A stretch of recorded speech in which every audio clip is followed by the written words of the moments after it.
कबीरा खड़ा बाजार में लिए लुकाठी हाथ, जो घर फूके आप ना चले हमारे साथ।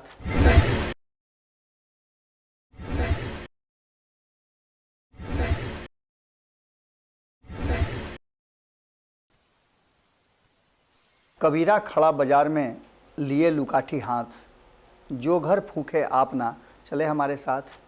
आज भीतर की बात में इस पंक्ति के साथ, कबीर की इस पंक्ति के साथ हम शुरू करने जा रहे हैं और आज हम आपको कई ऐसे पहलू बताएंगे जिस पहलू को लेकर के कहीं ना कहीं एक बात साफ नजर आएगी आपको कि क्या कुछ हो रहा है बिहार की राजनीति में और ये जो हमने कबीर का दोहा बोला है वो किस पर फिट बैठ रहा है। आज से 5.5 महीने पहले आपने बिहार में सरकार बदलते हुए देखा था और सरकार बदलने के साथ साथ ये दावा किया जा रहा था कि इस सरकार बदलने से बिहार बदल जाएगा। क्या बदला ये तो कहना बड़ा मुश्किल है, लेकिन एक बात पिछले 17 साल से जो नहीं बदला वो नीतीश कुमार है। सत्ता कैसे भी रही हो, किसी के साथ भी रही हो, नीतीश कुमार वहीं रहे हैं। और आज जब बिहार की बात की जाती है तो फिर से बिहार को विकास की बात की जाती है, बिहार में समाधान की बात की जा रही है, तो कहीं निदान की बात की जा रही है। ये सारी बातें आपको समझ में आएगी और 13-14 यात्रा के बाद अगर ये बातें आपके सामने आ रही हैं तो इसका सीधा मतलब है कि कहीं ना कहीं बिहार में बहुत कुछ बदलने की ज़रूरत है।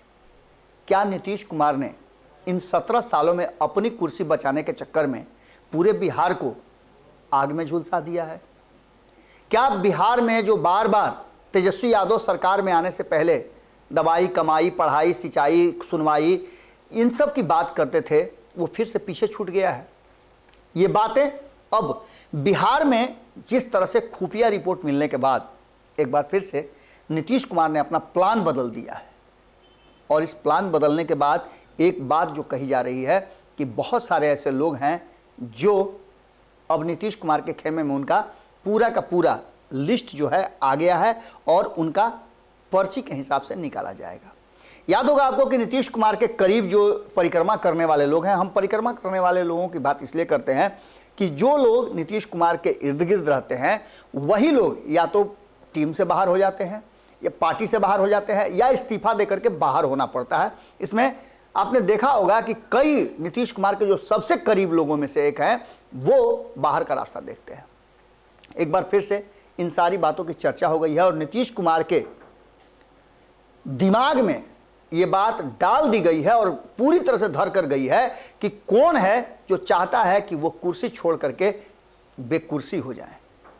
अब इस व्यक्ति को चिन्हित किया जा रहा है और इसके लिए नीतीश कुमार ने अपने खुफिया तंत्र को लगाया था। खुफिया तंत्र की रिपोर्ट आ गई है और इस रिपोर्ट के आधार पर अब देखे होंगे आप कि नीतीश कुमार अलग अलग एक्ट कर रहे हैं। अक्सर आपने देखा होगा कि सोना को तपा करके उसके शुद्धता की जांच की जाती है, वैसे ही आपने देखा कि बारी बारी से नीतीश कुमार अलग अलग लोगों को कटघरे में खड़ा करके और चेक कर रहे थे कि कौन क्या है, इसमें कौन कितना सफल हुआ, ये अब जांचने की ज़रूरत है। शुरुआत हम करते हैं नीतीश कुमार के करीबियों की। तो नीतीश कुमार के करीबियों में अशोक चौधरी की बात कर लें, विजय कुमार चौधरी की बात कर लें, संजय झा की बात कर लें, श्रवण कुमार की बात कर लें। ये सारे लोग, हम अभी बात और लोगों की नहीं कर रहे हैं, हम इन लोगों की बात कर रहे हैं जो नीतीश कुमार के साथ उनके मंत्रिमंडल का हिस्सा है।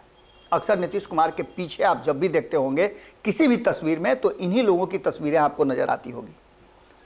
कुछ दिन पहले, 5 महीना पहले तक सबसे करीब में तेजस्वी यादव की तस्वीर आती थी, जो तेजस्वी यादव धीरे धीरे उनसे दूरी बनाने लगे हैं। लेकिन इन सब के बीच में इन लोगों के भाषा और बयान समय समय पर बदलते हैं तो ये पता चलने लगता है कि नीतीश कुमार का मिजाज क्या है। और हम तो जानते हैं आपके भीतर से ही बातें निकाल करके आपके सामने रखते हैं। इस पूरे मामले में अब जो भीतर की बात यह है कि आज से 1 सप्ताह पहले तक जो भारतीय जनता पार्टी पर अटैक छोड़ करके नीतीश कुमार की टीम यानी उनके इर्द गिर्द परिक्रमा करने वाले लोग राष्ट्रीय जनता दल पर हमलावर थे, उसके पीछे कई कारण थे। एक तो सुधाकर सिंह का बयान आया, हालांकि वो बयान बहुत पुराना हो गया और सुधाकर सिंह आदत नहीं छोड़ रहे हैं, नोटिस आने के बाद भी नहीं छोड़ रहे हैं, तो उनको आप ठंडे बस्ते में रख लीजिए। लेकिन उसके बाद जो बयान आने लगे वो बता रहे थे कि नीतीश कुमार अगर भारतीय जनता पार्टी के प्रति सॉफ्ट कॉर्नर रखते हैं तो राष्ट्रीय जनता दल को उनसे निपटने के लिए क्या करना पड़ेगा, तो निश्चित रूप से मंडल कमंडल कराना पड़ेगा। और यह शुरुआत हो गई। नीतीश कुमार के खेमे से भले ही लगातार राष्ट्रीय जनता दल पर हमले हो रहे हों, लेकिन चंद्रशेखर ने रामचरितमानस पर सवाल खड़ा करके यह इशारा कर दिया कि अब नीतीश कुमार रहें या न रहें, एक बार फिर से लालू राज लाने की कोशिश शुरू हो गई है और मंडल कमंडल पर ही जीता जा सकता है चुनाव। दूसरा सबसे महत्वपूर्ण बात कि इन सारे बयानों के बाद जो बयान जदयू की तरफ से आया और इस बयान को लेकर के जो तल्खियां दिखी वो साफ बता रही थी कि इसे टॉलरेट करने के लिए तैयार नीतीश कुमार नहीं है। बात इससे आगे बढ़ी तो सेना पर भी हमला होने लगा। सेना को लेकर के राजद के मंत्री ने, राजद कोटे के मंत्री ने जब बात कही तो वो भी एक विवाद का कारण बन गया। इन सारे विवादों में अगर आप किनारा करके देखें तो एक व्यक्ति इस विवादों से अपना किनारा कर रहा था, वो थे ललन सिंह।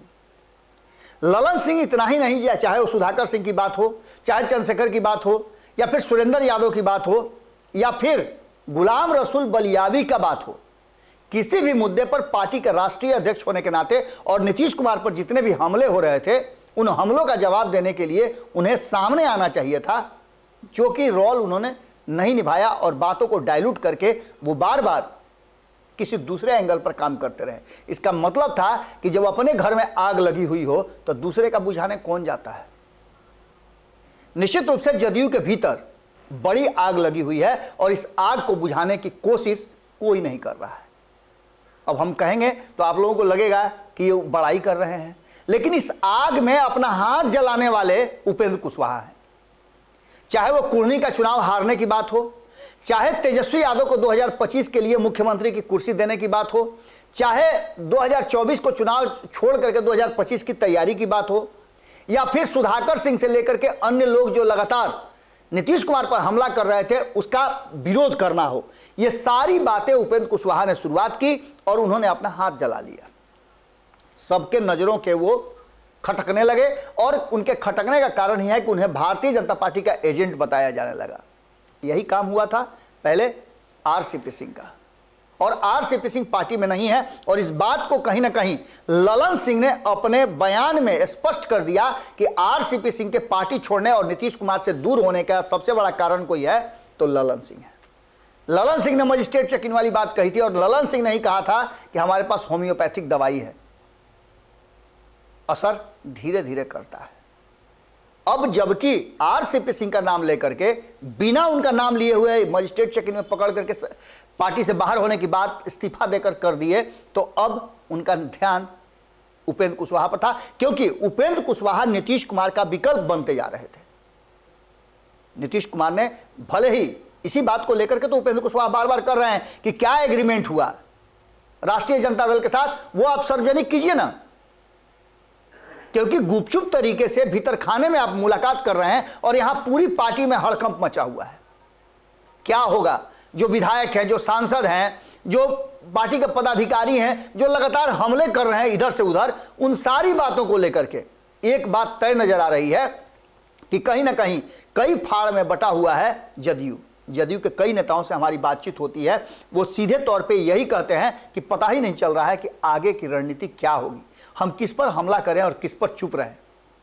ये बड़ा मुश्किल हो जाता है और यही कारण है कि आपने देखा होगा कि प्रवक्ताओं को छोड़ करके कोई भी जदयू के भीतर बयान देने के लिए तैयार नहीं है, और यही चीज़ जो है वो राष्ट्रीय जनता दल के भीतर भी की गई है। अब इन सारी बातों को लेकर के जहां एक तरफ नीतीश कुमार पर लगातार हमले हो रहे हैं, चिराग पासवान के, आरसीपी सिंह के, पशुपति कुमार पारस के, और इसके साथ साथ राष्ट्रीय जनता दल के भी कई लोग नीतीश कुमार के लिए मुश्किल स्थितियां पैदा कर रहे हैं। इन सारी स्थितियों को कहीं ना कहीं झेलते हुए उपेंद्र कुशवाहा ने स्पष्ट तरीके से इसका विरोध किया है। भले ही उनके बारे में कहा जा रहा हो कि वो राष्ट्रीय जनता दल के साथ सामंजस्य बिठाने में मुश्किलें पैदा कर रहे हैं, भारतीय जनता पार्टी के साथ उनका संपर्क है। निश्चित रूप से जो भी पार्टी में नीतीश कुमार के लिए या नीतीश कुमार के फैसलों पर उंगली उठाता है उसे एजेंट भारतीय जनता पार्टी का कह दिया जाता है। और ये परंपरा आज से नहीं है। नीतीश कुमार, इसीलिए हम बार बार कहते हैं कि कान के कच्चे हैं, लेकिन इस बार नीतीश कुमार ने अपना कान बंद कर लिया है, दिल की आवाज़ सुन रहे हैं। यही कारण है कि हमने आपको पिछली खबर में बताया था कि उपेंद्र कुशवाहा को लेकर के जितने तल्ख थे नीतीश कुमार, अचानक से उनका मिजाज जो है सॉफ्ट हुआ है और वे कहने लगे हैं कि जदयू में उनकी बड़ी इज्जत प्रतिष्ठा हम करते हैं और हम तो जब चाहते थे तब उनसे बात कर लेते थे। इधर कुछ दिन से बात नहीं हुई है। सार्वजनिक मंच पे उपेंद्र कुशवाहा ने नीतीश कुमार के कई फैसलों को लेकर के इशारा किया है और इतना ही नहीं, उपेंद्र कुशवाहा को जब यह कहा जा रहा है कि पार्टी से बाहर हो जाए, इसके लिए उन्हें उस्काया जा रहा है, तब भी वो नीतीश कुमार की बात कर रहे हैं और कह रहे हैं कि नीतीश कुमार हमारे नेता हैं, हम उनकी कोई भी बेइज्जती बर्दाश्त नहीं कर सकते हैं। वहीं उनका कहना है कि हमने नीतीश कुमार को प्रधानमंत्री के रूप में देखा था और मुख्यमंत्री की कुर्सी भी उनसे छीनने की साजिश चल रही है। ऐसी स्थिति में निश्चित रूप से जो नीतीश कुमार की खुफिया रिपोर्ट आई है उसमें कई लोगों के नाम का पर्चा निकल गया है। देखना दिलचस्प होगा कि इस पर्चे में किसका किसका नाम है और बहुत जल्दी ये नाम आपको नजर आ जाएगा। अंत में इन 2 लाइनों के साथ मैं समाप्त करूंगा और आगे की खबरों के लिए आपसे इजाज़त मांगूंगा कि आग लगी घर में, अच्छा हुआ, चलो कितने के हाथ सेकने के काम तो आएगा। बहुत बहुत धन्यवाद, नमस्कार। अगर ये वीडियो पसंद आई और वह बिहार के राजनीति और बिहारियत से सरोकार रखेनी तो सब्सक्राइब बटन दबा के चैनल के सब्सक्राइब कर ली। ओजे एगो घंटी बा, ओकरा बटन दबा देला से कुल सटीक और मारक खबर रुआ मुफ्त में मिल जाई। अगर रुआ पत्रकारिता के हमनी के नया प्रयोग में सहयोग कर चाहतानी तो ज्वाइन बटन दबा दी। पेटीएम नंबर नोट कर ली 9386816700। धन्यवाद।